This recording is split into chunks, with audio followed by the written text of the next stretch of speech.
मी प्रिया मराठे बोलतीये. मी डोळे उघडले ते एका मध्यमवर्गीय मराठी कुटुंबात. माझं बालपण अगदी निरागस होतं. सकाळी आई मला केस विंचरून शाळेत पाठवायची. बाबांच्या हातातलं दप्तर घेऊन मी धावत शाळेकडे जायचे.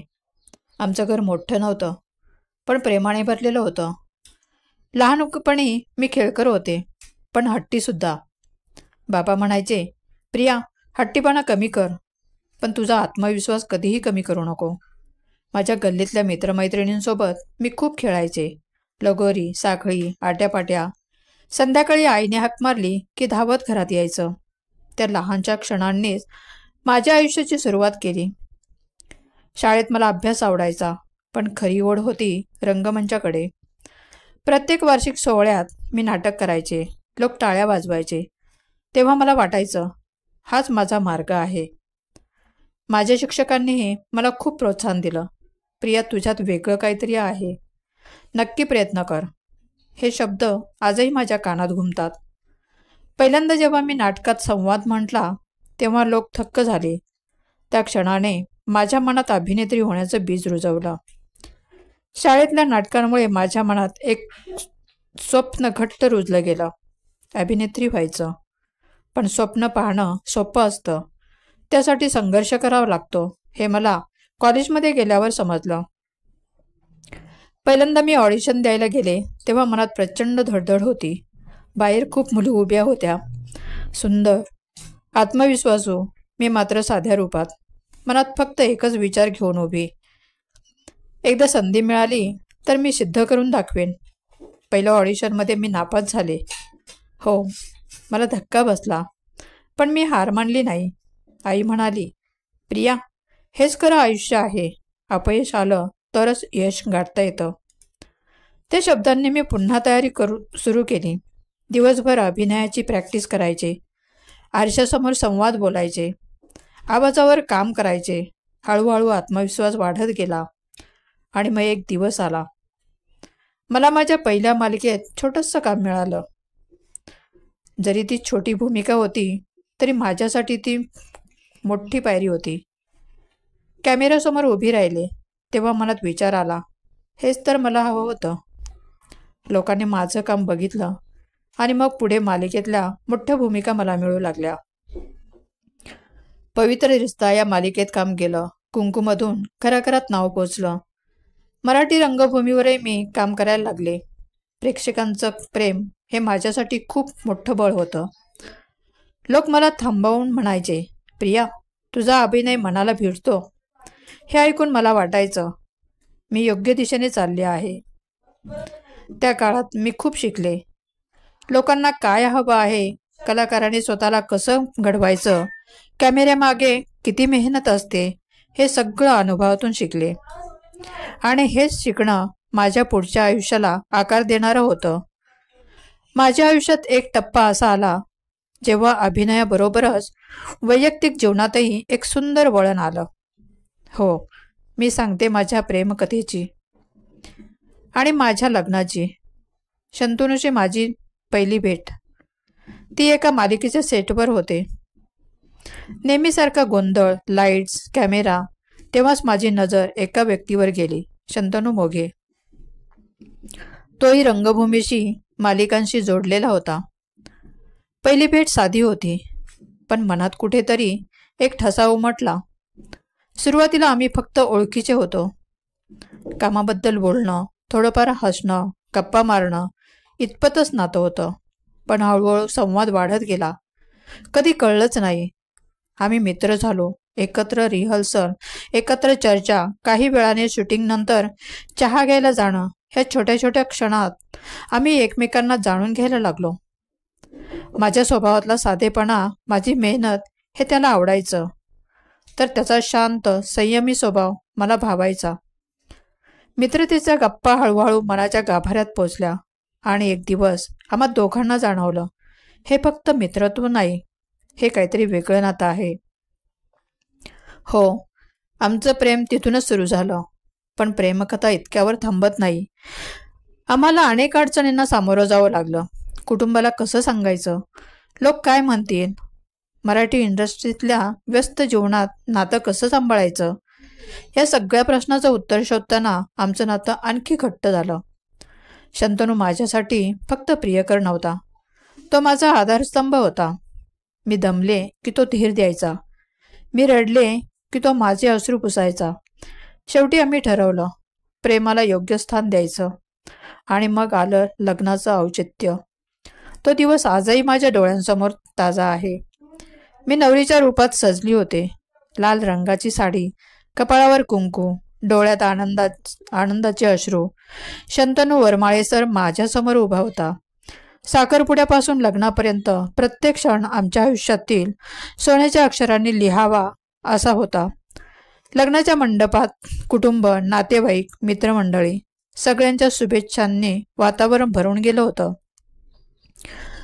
मंगलाष्टकांच्या स्वरात आम्ही एकमेकांना होकार दिला. त्या दिवशी मला जाणवलं, आता माझं आयुष्य खरंच पूर्ण झालंय. लग्नानंतर आमचं आयुष्य एकदम बदललं. 2 कलाकारांचा संसार, स्वप्न वेगवेगळी, पण मन एकमेकांशी घट्ट जोडलेलं. घरात सासूबाईंचं प्रेम, शंतनूचा आधार, माझ्या कामाला त्याचा पाठिंबा, यामुळे मला खूप समाधान मिळालं. मी शूटिंगसाठी उशिरा परतले तरी घरात कधी तक्रार नसायची, कारण माझं कुटुंब समजून घेणारं होतं. आम्ही एकत्र प्रवास करायचो, नवे पदार्थ खायचो, मित्रांसोबत वेळ घालवायचो. साधं सोप्पं पण आनंदाने भरलेलं आयुष्य जगत होतो. तेव्हा मला अजिबात वाटलं नव्हतं की पुढे एक दिवस आयुष्य इतकं मोठं वळण घेईन. एक असं वळण ज्याने माझं आणि शंतनूचं आयुष्य कायमचं बदलून टाकेल. माझं आणि शंतनूचं आयुष्य खूप छान चाललं होतं. काम, घर, कुटुंब, छोट्या छोट्या गोष्टींमधला आनंद सगळं अगदी परिपूर्ण वाटत होतं. पण कधीकधी आयुष्य अचानक आपल्याला धक्का देतं. तसाच धक्का माझ्या आयुष्यात आला. सुरुवातीला मला काही साधं सरळ जाणवलं. अचानक थकवा येणं, अंगात अशक्तपणा जाणवणं, वजन कमी होणं. सुरुवातीला मी आणि घरच्यांनी दुर्लक्ष केलं. कदाचित कामाच्या थकव्यामुळे असेल असं वाटलं. पण दिवसेंदिवस ही लक्षणं वाढतच गेली.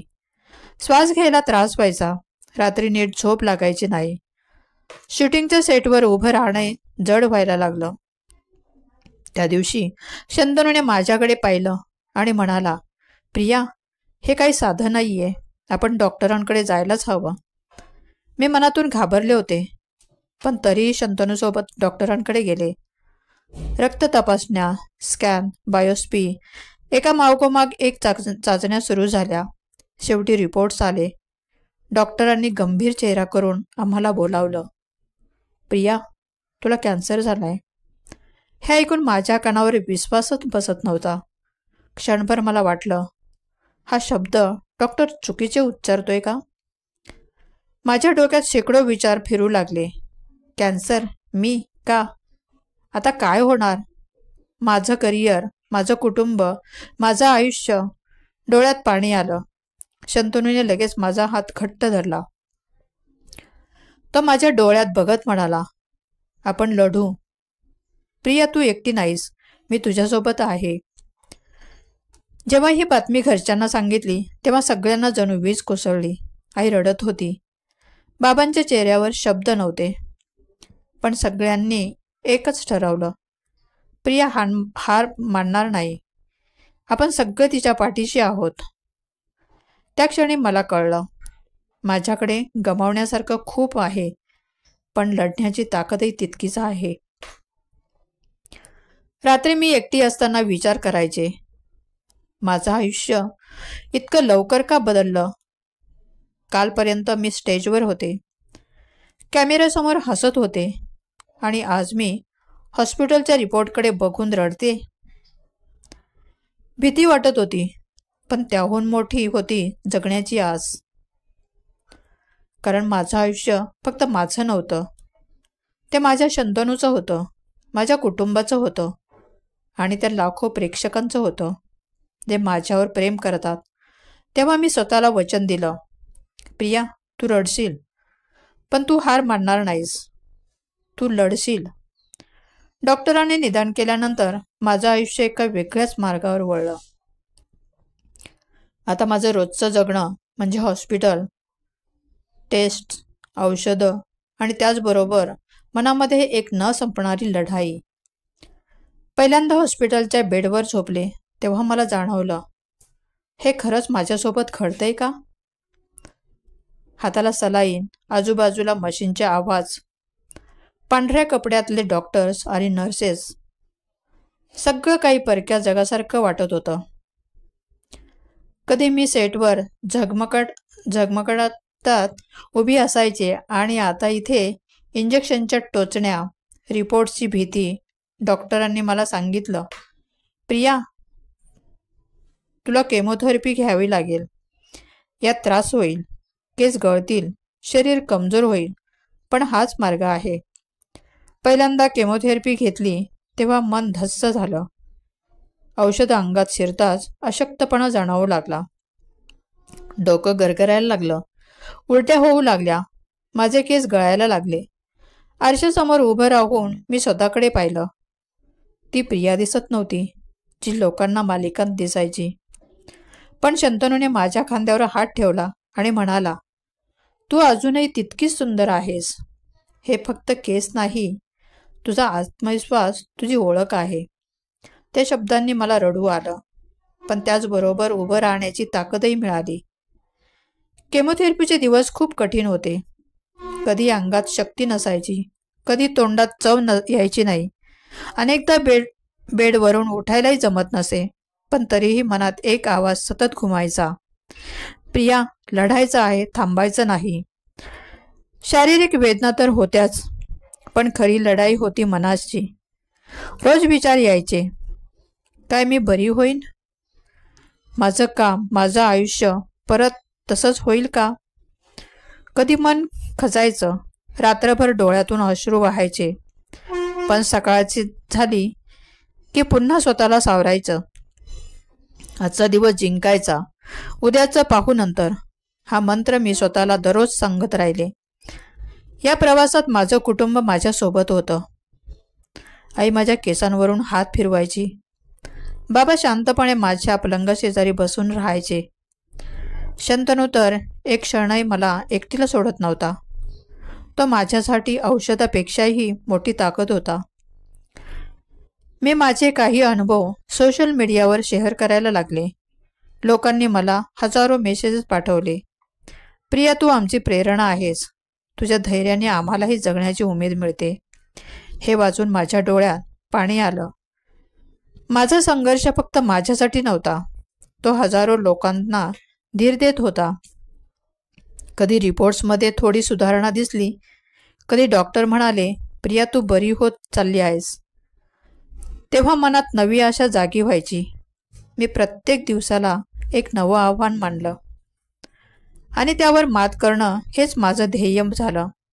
आणि अशा प्रकारे केमोथेरपीचे महिने, हॉस्पिटलचे राऊंड्स, आशा निराशेचे डोंगर दर्या पार करत मी अजूनही उभी होते.